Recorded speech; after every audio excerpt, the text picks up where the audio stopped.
La isla de Jersey está ubicada entre Francia e Inglaterra en las Islas del Canal. Es una isla de 116 kilómetros cuadrados y una población poco más de 100.000 habitantes, mismos que fueron acechados y aterrados entre los años de 1957 a 1971 por un sujeto con un atuendo espeluznante y una máscara siniestra cubriendo su rostro, con una peluca con púas y un fuerte olor a humedad tan característico y único al que los pobladores llamaron la bestia de Jersey. Todo comenzó en noviembre de 1957. Una enfermera de 29 años esperaba el autobús en la parada de la zona Mountain Levy en la ciudad de San Helio, cuando de la nada fue atacada por un sujeto que llevaba una cubierta en el rostro. Aquel hombre le ató una cuerda en el cuello y como pudo la empezó a arrastrar y la condujo hasta un campo desolado, a un costado de la carretera, donde fue golpeada y abusada por este individuo. Aquella mujer quedó gravemente herida, sin embargo sobrevivió para contarlo. Dijo que aquel hombre tenía un acento irlandés y un olor muy particular a humedad, pero no pudo ver su rostro porque lo tenía cubierto. Luego del ataque no se presentaron cosas similares. Hasta en marzo de 1958, una mujer que caminaba a casa fue atacada en una parada de autobús, con el mismo modus operandi. El sujeto salió por detrás y le puso una cuerda alrededor del cuello, la arrastró hacia un campo y abusó de ella. Posteriormente, en julio de ese mismo año, nuevamente una mujer fue atacada en una parada de autobús cerca de Trinity. Fue llevada por la fuerza con una soga y abandonada muy cerca de la carretera. En agosto de 1959, otro suceso similar ocurrió, aunque esta vez no fue en una parada de autobús, sino que la víctima caminaba a casa por la calle de la parroquia de Grove, cuando de la nada fue interceptada y abusada por este desconocido. Lo mismo le sucedió a una mujer en octubre de ese año, muy cerca de la parroquia de San Martín. Aquella chica logró defenderse, forcejeó tanto como pudo que al final ahuyentó al hombre y se fue. Cuando la víctima acudió a la policía para reportar el terrible suceso, proporcionó las primeras pistas para encontrar al agresor. La descripción del atacante era de entre 30 y 40 años, de una altura aproximada de 1.67 metros, de acento irlandés, que llevaba una cuerda alrededor de la cintura, misma que utilizó para someterla y ser llevado a un lugar solitario. Los oficiales relacionaron inmediatamente ese suceso con los ataques anteriores y se dieron cuenta que el móvil era similar, así que intuyeron que se trataba de un solo perpetrador. Además, todas las víctimas describieron el fuerte olor a moho del atacante y la brutalidad con que fueron abusadas. Pronto se conoció a este sujeto como la bestia de Jersey. A principios de 1960 se reportó un nuevo ataque con el mismo modus operandi, solo que esta vez el agresor atacó en el interior de un domicilio, y no solo eso, sino que también cambió de víctima, atacando a un pequeño de una manera terrible y volviéndose más sádico. La madrugada del 14 de febrero de 1960, un niño dormía en su casa en la región de Grand Box, cuando inesperadamente fue despertado por un hombre que llevaba una cuerda. Colocándola alrededor de su cuello y jalándolo bruscamente lo sacó del domicilio y lo llevó a un lugar apartado donde abusó de él. Aquel sujeto había irrumpido en la propiedad y había trepado por la ventana del dormitorio, sin que nadie se diera cuenta. Posteriormente, el 6 de marzo de 1960, un hombre en un automóvil Robert que se dirigía a recoger a su esposa le ofreció a una chica que caminaba hacia la parada de autobús en Sanderley llevarla hasta ahí. Aquel sujeto se presentó como médico. Ella aceptó y se marcharon. Durante el viaje notó que el hombre llevaba un abrigo y una gorra, además de unos extraños guantes, pero no pudo distinguir su rostro debido a la oscuridad. De pronto el desconocido se desvió del camino y condujo hasta un campo donde la atacó de inmediato y le vendó los ojos. La amenazó con asesinarla si no hacía lo que pedía. Ató sus manos detrás de su cabeza y la sacó a rastras sobre el camino para abusar de ella. Una vez cometido el hecho, la volvió a meter al vehículo y se la llevó. Sin embargo, logró escapar en un descuido y comenzó a gritar pidiendo ayuda. Dos hombres de otro automóvil se detuvieron y una pareja que vivía cerca acudió en su ayuda, pero su atacante había logrado escapar. Días después, ese mismo mes, una madre y su hija se encontraban en una cabaña bastante aislada en la parroquia de San Martín, cuando sufrieron una experiencia terrorífica que cambió radicalmente sus vidas. La madre se despertó alrededor de las 12:30 de la madrugada, cuando el teléfono sonó en la planta baja. Bajó para contestar, pero al levantar el teléfono no logró escuchar nada, únicamente un clic y luego el tono de marcación.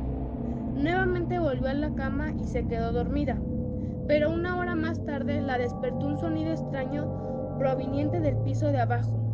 Al escucharlo, decidió averiguar de qué se trataba y bajó las escaleras, pero cuando llegó al final de la misma, las luces se apagaron abruptamente y escuchó a alguien caminar por la sala de estar, que se movía en medio de la oscuridad. Asustada por aquello, escuchó a alguien caminar por la sala de estar, que se movía en medio de la oscuridad. Asustada por aquello que acababa de presenciar, se dirigió al teléfono para llamar a la policía, pero se dio cuenta que no daba línea. Alguien había roto los cables telefónicos. Posteriormente, aquella figura que yacía en la oscuridad la tomó por la espalda y le exigió dinero, además de amenazarla con asesinarla. Debido a los gritos, su hija bajó de inmediato. Fue entonces que el policía. Al regresar a la casa, el agresor ya no se encontraba. Sin embargo, había abusado terriblemente de su hija. Pasaron los días y en el mes de abril un nuevo suceso fue reportado. Una niña de la población de Grovey se despertó por la madrugada, luego de escuchar un ruido. Cuando abrió los ojos, observó un hombre con una máscara terrorífica que la miraba fijamente. La joven comenzó a gritar atemorizada por lo que acababa de presenciar y ante los gritos el hombre huyó. No obstante, esta sería la primera aparición de aquel sujeto de la máscara siniestra, que causó el terror de la población durante varios años. Hasta este momento de la historia, nadie relacionaba estos sucesos con los ataques anteriores de mujeres. Si bien el mismo modus operandi era muy similar, las víctimas eran diferentes. En julio de ese año, un niño de 8 años fue raptado de su casa por un hombre que utilizaba una gabardina. Lo llevó hasta un lugar solitario y apartado y una vez ahí abusó de él. Luego lo llevó a su casa y lo dejó en la puerta. Aquel pequeño no comprendía lo que pasaba, sin embargo, estaba aterrado. Después de este acontecimiento, todo volvió a la normalidad durante los meses posteriores, hasta que en febrero de 1961, la bestia de Jersey volvió a atacar. Fueron 3 los reportes que recibió la policía en el mes de febrero, marzo y abril. Todos ellos eran de niños que habían sido sacados de sus hogares, llevados a un campo donde fueron abusados, para finalmente ser devueltos a sus casas. A estas alturas, la bestia de Jersey había estado activa durante más de 3 años y las investigaciones de la policía no estaban ni cerca de atraparlo. Habían interrogado a más de 30,000 personas y habían hablado con la mayoría de los hombres con antecedentes penales, de los cuales obtuvieron sus huellas dactilares. Pero nada de eso parecía funcionar. La prensa estaba al tanto de todas las investigaciones y los pobladores estaban asustados. Entonces que solicitaron la ayuda externa del detective Jackman, y una de sus principales acciones fue hacer un llamamiento para todos los isleños para que se convirtieran en detectives, estableciendo vigilancia en el vecindario. en cuidarse los unos a los otros, además de reportar cualquier incidente inusual. También fueron entregados una serie de pistas para ayudar a localizar al perpetrador. La policía había llegado a la conclusión de que todos estos ataques fueron cometidos por la misma persona, y este conjunto de herramientas lo reunió todo un perfil detallado sobre el sospechoso. La bestia siempre atacaba de noche, entre los 10 de la noche y las 3 de la madrugada. Generalmente los fines de semana parecía tener un buen conocimiento de la isla, parcialmente de las zonas orientales. Era un hombre de entre 40 y 45 años de edad, de 1.67 metros, con flexión mediana, de acento irlandés y voz aguda, con bigote en su rostro. Su rostro estaba cubierto, ya sea con una máscara, con un pañuelo que le cubría la parte inferior del rostro.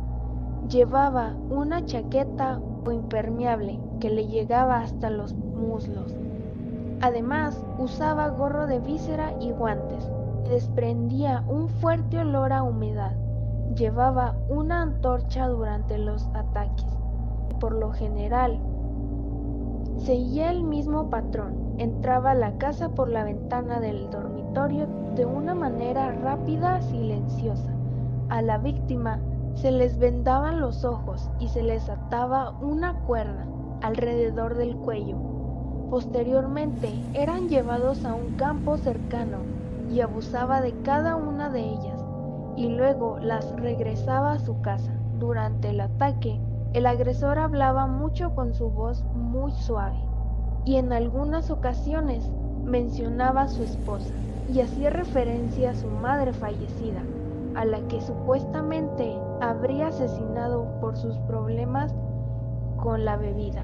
Con frecuencia decía que se le había caído el cigarrillo o el encendedor.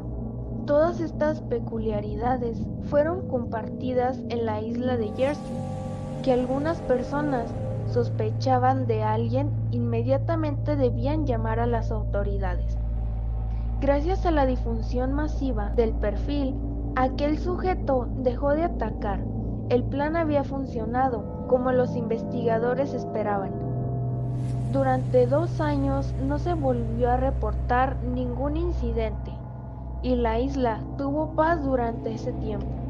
Sin embargo, en abril de 1963, la bestia de Jersey regresó atacando a 2 jóvenes más. En julio de 1969 atacó a una pequeña, cerca de la parroquia de Trinity. El mes siguiente se produjo otro ataque en el poblado de Grove Mill, y luego de eso se produjo otro periodo de enfriamiento durante 2 años, pero en 1966 la policía de Jersey recibió una extraña carta de un sujeto que afirmaba ser la bestia de Jersey, en la cual aseguraba que quería cometer el crimen perfecto, que volvería a atacar antes de septiembre, y además les daría todas las pistas para ver si lo podían atacar. Cuando esta carta fue recibida, los investigadores pensaron que habría una posibilidad de que fuera el agresor, pero no estaban muy convencidos, ya que podría haber sido escrita por cualquier persona. Pero lamentablemente no fue así, pues el resultado del escrito fue cierto, y en agosto de ese año, como el autor lo había prometido, volvió a aterrorizar a una joven. La agresión fue muy similar a las anteriores, solo que esta vez surge un nuevo detalle. Por primera vez se encontraron extraños arañazos largos, espaciados y paralelos en el torso de la víctima. Posterior al ataque, se produjo la pausa más grande de este sujeto. Durante 4 años no se volvió a saber nada de él. Una de las investigaciones logró siquiera acercarse a la detención de este hombre. La tranquilidad duró muy poco, pues en agosto de 1970 un joven se despertó por la madrugada debido a una luz que brillaba enfrente de su rostro. Cuando abrió los ojos, vio una antorcha encendida que sostenía un hombre que llevaba una máscara aterradora, con el cabello negro y puntiagudo, y una larga gabardina. Aquel sujeto hizo que el menor se levantara de la cama y lo llevara a un campo en la parte trasera de la casa donde abusó de él. Como era de esperarse, fue devuelto a la casa y a la mañana siguiente dio aviso a sus padres. El chico había sido amenazado por el agresor para que se quedara callado, ya que si no lo hacía dañaría a sus padres. El niño estaba muy angustiado y estaba en shock. Aún así, logró dar una descripción de lo que había sucedido. En su cuerpo tenía los mismos rasguños, en la cara y en el cuerpo, mismos que se encontraron en la víctima del ataque del año de 1966. Muchos de los pobladores de Jersey estaban seguros de haber encontrado a aquel sujeto que había aterrorizado a la comunidad. El principal sospechoso en este momento era Alfonso Elegastela, excéntrico trabajador agrícola y pescador. La gente estaba segura de que este hombre era el perpetrador, pues encajaba en el perfil de la policía, lo que provocó en venganza a muchos de ellos prendieran fuego a su casa. Irónicamente, fue este suceso el que confirmó su inocencia, pues no se encontró nada incriminatorio entre sus pertenencias. Fue arrestado, pero liberado por falta de pruebas. El hombre se quedó sin hogar, prefirió abandonar la ciudad. Sin embargo, los ataques no se detuvieron. Se dieron cuenta que habían acusado injustamente a Alfonso Elegastela. La noche del 10 de julio de 1971, dos agentes de la policía de Jersey se encontraban patrullando en el área de San Helio, cuando eso de las 11:45 esa noche, vieron un auto berlina Morris 1100 introducir de forma irregular y pasarse un semáforo rojo. Los oficiales inmediatamente lo persiguieron durante varios kilómetros, y durante la persecución el automóvil Morris chocó lateralmente contra varios vehículos, cuando en sentido contrario de la carretera. Incluso recorrió senderos a gran velocidad en un intento de eludir a la policía. Sin embargo, todo terminó cuando llegó a un lugar rodeado de arbustos y se detuvo en medio de un campo de tomates. El sujeto salió del vehículo y trató de escapar, pero finalmente uno de los oficiales logró alcanzarlo y luego de una pelea pudo atraparlo. Inmediatamente fue llevado a la comisaría por resistirse al arresto. Una vez ahí, se dieron cuenta del atuendo tan peculiar que portaba. El hombre vestía un impermeable viejo, clavos que sobresalían de sus hombros, las solapas del abrigo. Llevaba bandas de tela alrededor de cada muñeca, que tenía clavos muy grandes, guantes de lana. Sus pantalones eran viejos y los llevaba metidos en los calcetines. Con unas grandes botas negras cubrían sus pies. También desprendía un fuerte olor a humedad. Aquella vestimenta parecía muy extraña. Cuando el sospechoso vació los bolsillos del abrigo, se volvió aún más extraño. El abrigo tenía una linterna con cinta negra que cubría la frente para proporcionar solo un pequeño haz de luz, un gorro de lana puntiagudo, dos largos cordones de fajín, varios paquetes de cigarrillos vacíos, rollos de cinta y una peluca negra con el pelo rígido y puntiagudo. Al fin, habían encontrado a aquel sujeto que apodaron la bestia de Jersey. La sospecha se volvió más certera cuando del interior de un bolsillo quitaron el último artículo del abrigo. Era una horrible máscara de goma con muchos pliegues a su alrededor. Cuando se le preguntó sobre su extraña vestimenta y se le pidió que explicara el por qué había tratado de huir, el sujeto respondió que iba camino a una fiesta sexual y que había pedido prestado el coche para evitar que alguien lo viera y lo identificara en el camino. Dijo además que los clavos en la ropa eran una defensa contra cualquiera que usara artes marciales para atacarlo. De la máscara y la peluca se limitó a decir nada, no sabía cómo explicarlo. Sin embargo, los oficiales notaron que tenía marcas de cinta en la cara que coincidía con la cinta dentro de la máscara, lo que quería decir que claramente la había usado en algún momento de esa noche. Al día siguiente, la policía se dispuso a registrar su casa, pues el hombre era el principal sospechoso y no solo eso, sino que ahora estaban convencidos de que tenían a la bestia de Jersey bajo arresto. Lo que encontraron en su hogar los asombró. En el dormitorio principal se encontró una habitación secreta, cerrada con llave que él había construido. Cuando los investigadores abrieron la puerta, un olor muy penetrante a humedad los impregnó. En el interior de la habitación notaron que colgaban varias prendas de ropa vieja, incluso una vieja gabardina en color beige, así como algunas pelucas, cejas postizas y algunos sombreros y gorros. En un gancho había colgada una cámara fotográfica y en la pared había varias fotografías de casas, así como un altar que consistía con una alcoba cubierta por una cortina roja con varios artículos de parafernalia de magia negra y una espada de madera curva muy grande que colgaba de la pared sobre un cáliz de cristal. Además de eso, habían demasiados libros que hablaban sobre rituales ocultos y magia negra. Después de este gran hallazgo, la policía y los pobladores al fin habían arrestado a la temida bestia de Jersey.